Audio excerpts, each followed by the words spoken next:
Hi, and welcome to a BowlsLink update video. My name's Aaron Delaporte. I'm the Operations Manager at Bowls WA. I'm also part of the National Working Committee for BowlsLink. Today we're going to have a look at some of the upgrades that will be available on BowlsLink, the April 2020 upgrades. So BowlsLink upgrades occur every month. They come through on the beta system, which is the training and development system, towards the middle of the month, and then they're tested in this system, and then upgraded through to the live BowlsLink system, which club administrators and members may use at the end of the month. So in 2-week cycles. So there's about half a dozen upgrades for April. I'll take you through those. Most of them I'll be able to show you on the screen. Some of them I'll just have to run through verbally. So what I'm going to do is log into the training system. And this is where I can show you one of the new upgrades. So normally when people log in, they'll be asked for a profile selection. Most people will just have, if they're a club administrator, their club and their membership one. I've got a few more in here in the test system. Previously, once you clicked on the club, your club, you then had to also click on this green select profile button. That no longer is the case. Once you click on your club, you're straight into the system. So again, this is a training and development system, so none of this is live information. This is just all testing information and training stuff that's been used by a number of people. So that was our first little upgrade. Another one which you'll see in here is the actions button. This was previously 3 dots. It is now a lot clearer. It's a spanner inside a circle, and when you hover over, you get your actions, and when you click, you get your options. So made that a lot bigger and clearer for people. Also, the add member button is also a lot clearer and bigger up here towards the top of your screen. Again, it highlights, and you don't need to, when you click on it, you don't come to a separate page. You have the 2 options of a new member and an existing member. So small change there. One of the other upgrades in this release is in certifications, where you can now add a date obtained date to a certification. So if we were creating one for myself, for example, let's just type in my name.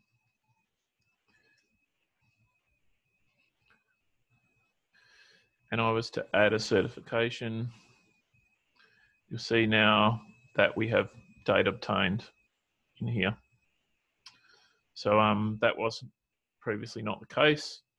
So in the case of someone who's been an umpire for, say, 20 years, and we know their original date they became an umpire, we can now add that in.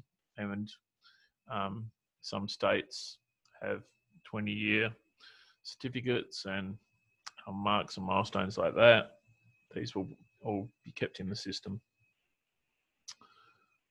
So a good little addition there for certifications. Within the member area, mostly upgrades in this month are in membership. We have a few little changes. You'll see that when I click either on the first name or the last name of a member, they have what's called a token. So a little pop-up screen. You can see the member, their ID number, which club they're at, their email and their mobile, and their normal telephone number if these were separate. If I click on these with a mobile device, that will, if it's an email, it will take me to my email screen to start an email. If it's a phone number and I do that on a mobile device, it will start calling the person's mobile or telephone number. So another good little addition. Within the membership screen, there's a couple of changes in here. You'll see that the full address is now shown in the system. You'll also see that there's a separate contact number here. A lot of people still don't have mobile, so if it was a home number, that would display there. An emergency contact number. Clubs have requested this, so we've accommodated it through the system. And the other one is that we've removed what was below here was a little tab that said where they receive invoices by mail or via email.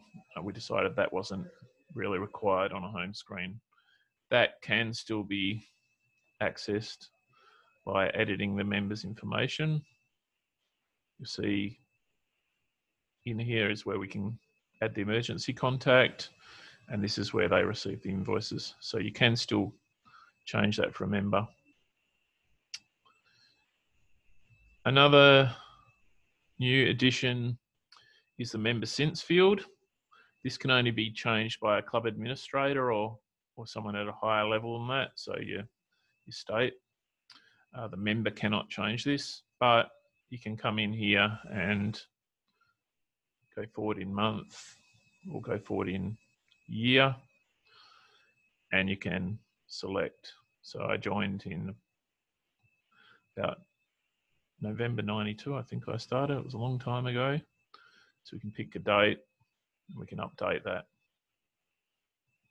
So club administrators only can update that, not the actual member themselves. All right. Another few little changes. These are ones that I can't show you on the screen. The password reset button. So if we log out, see this little password reset. Previously, if you decided to reset your password, it would send an automated email. The system would send that. You'd have 3 minutes to then log in with that new password and get into the system. In a lot of cases, some email systems had filters. They were going through to junk or spam. It was taking people longer than 3 minutes, so they were getting basically timed out. They weren't able to use the reset. That's now been extended to 15 minutes, which gives people a lot more time to now log in. Another one, this is in the competition system. Again, I won't show you, but and probably at the moment, not a lot of clubs are using BowlsLink for competitions, although we'll be encouraging it very soon, but more so perhaps for states and districts and zones, for example. You can now decide how the team name in a competition will format. So there's plenty of options. You can have first name, last name, club, state, all that shown, position of the player in various different ways and formats on the screen. So that will all display in the competitions area. So that's pretty much it. So basically a lot of information around membership, one little thing on certificates, and that last bit on the competitions. And we've tried to make the functionality a bit clearer with the actions button and the add member button. Thanks for tuning in, and see you next month.